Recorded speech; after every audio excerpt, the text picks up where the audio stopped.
Let's rewind back to the year 1998, before the release of Super Smash Bros. I was just a young kid that loved Nintendo consoles and games. I had a hard time convincing friends to play games with me for an extended period of time. NES games had a reputation for being ridiculously hard. Super Nintendo games were a step in the right direction, but there were a lot of times I desired more than a two-player experience. There was the option of buying a multi-tap, but at least for me, trying to find it was pretty much impossible back then. So when the Nintendo 64 came out, it was a pretty big deal to me. With 4 controller ports available, it was undeniably built to be the ultimate party console. It definitely proved to be the case as more and more multiplayer games came out for it. Soon enough, I had a much easier time convincing friends to play games with me. Playing video games with others started to become a more common thing in my life, and it was just great. It really seemed like things could not get any better. But one day while watching TV, this commercial suddenly appeared. It essentially just shows classic Nintendo characters just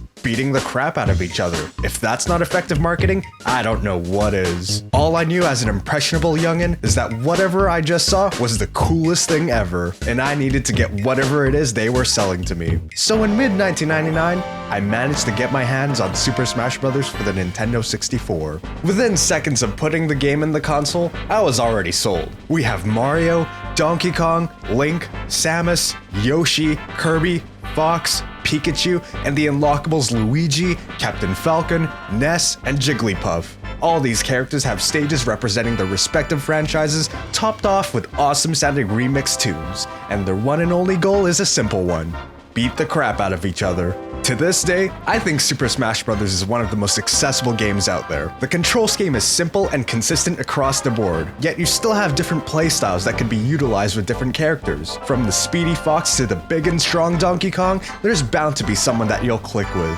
Now when it comes to the actual matches, it's easy to notice that this is not your typical fighting game. Instead of the usual life bars you see in fighting games, you have a percentage system in place. Your percentage goes up as you get hit each time, but you don't die if you reach a certain number. Instead, you get knocked further away as your percentage goes up. If you knock your opponent off the stage successfully, you get awarded a point, and whoever acquires the most points wins the match. Even though the system of rules was radically different compared to other fighting games out there, it was easy to understand, yet hard to master. Being built as a game that felt supremely natural for the multiplayer environment, I couldn't help but get into it as much as I did. Now, despite the obvious focus on multiplayer, Smash Bros. Is still fantastic when playing on your own. You can play matches versus computer opponents, or play the classic single-player mode, which essentially runs you through a series of single and team battles arcade style. Included are bonus mini-games that include Break the Targets and Board the Platforms, which are available to play on their own if you so desire. Then it all finally comes down to the ultimate test: a fight with a giant hand.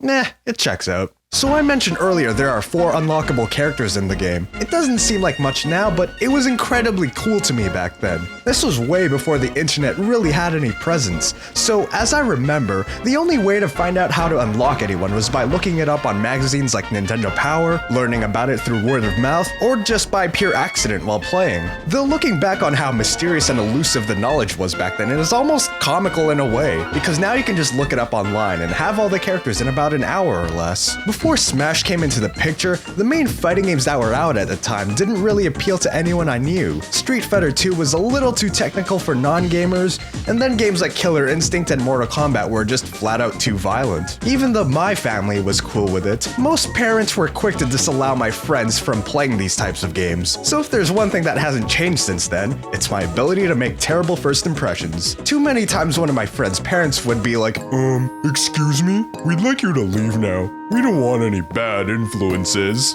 But as we fast forward to the present and look back, I've definitely had a memorable relationship with the series. Super Smash Bros. Is where it all started. Super Smash Bros. Melee is where my enjoyment of Smash skyrocketed. Super Smash Bros. Brawl is where I personally had a bit of falling out with the series. I mean, it wasn't necessarily bad. Heck, there were a lot of cool new things that Melee and 64 didn't have.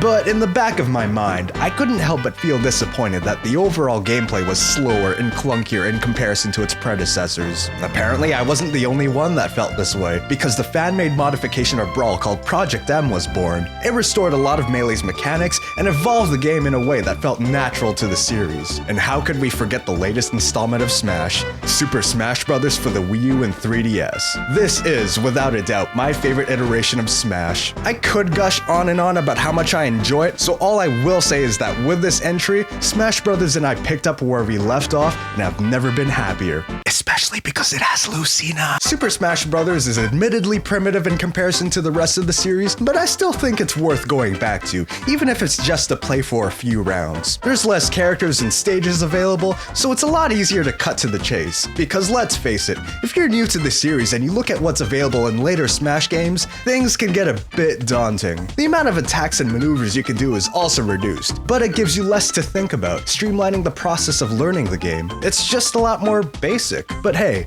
there's nothing wrong with going back to the basics. I mean, we all gotta start somewhere. At least to me, Super Smash Bros. Was the first game that truly represented unity for me. It showed the coming together of different characters and worlds within Nintendo, and it brought a lot of people together to simply have fun. And as we've seen from past to present Smash games, there's an ever-growing competitive scene that's known across the whole world. Though personally, I think that's where it gets a little too hardcore for me. I've just always appreciated Smash as a fun and accessible series. I really can't put a price on the amount of friends I've made and good times I've had by simply saying these words. Hey, do you want to play Super Smash Bros?